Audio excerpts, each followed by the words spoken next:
as another protest continues at the State House today. News 19's Lauren Thomas is there with an update on what's going on. Lauren?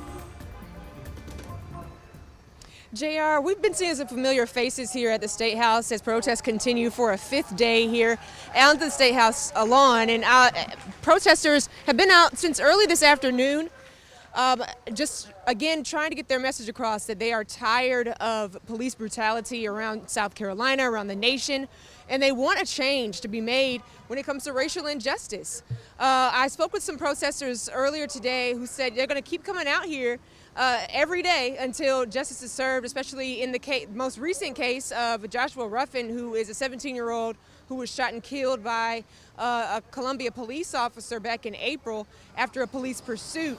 Now, the Columbia Police Department has said that Ruffin did have a weapon on him, and they said that there was also a woman's purse that was found on his body as well. But that body camera footage has not been released. Now, the solicitor's office does have all that information now, all the incident reports, the body camera footage, and he's reviewing the footage right now. And that's the Fifth Circuit solicitor, Byron Gibson. But these protesters here, they have those demands. They want to see that body camera footage. They want justice to be served in that case. And they didn't know that it could hit so close to home. They know about George Floyd. They know about the incidents that have been happening around the nation, but didn't know about everything that was going on here in Columbia, and that there could be an incident like that here as well. So it was interesting to hear from protesters who said they're going to just continue protesting daily. I was feeling really heavy reading the news. It was heartbreaking. I sat, I cried, I talked to a lot of different people that I'm close with.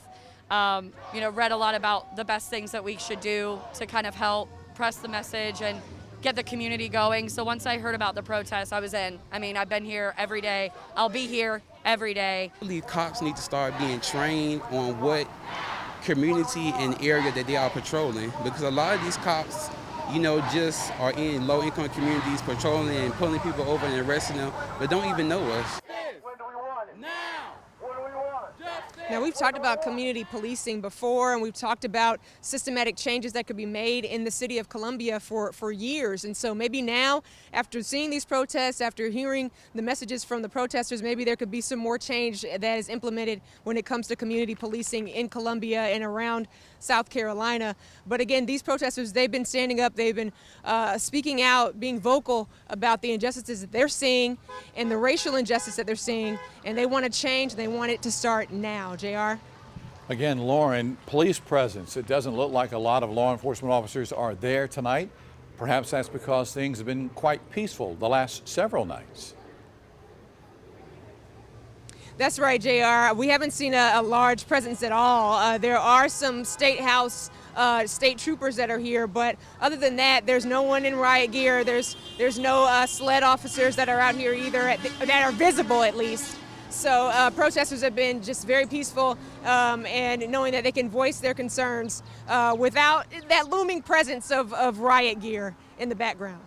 All right, Lauren Thomas outside the State House tonight. Thank you so much.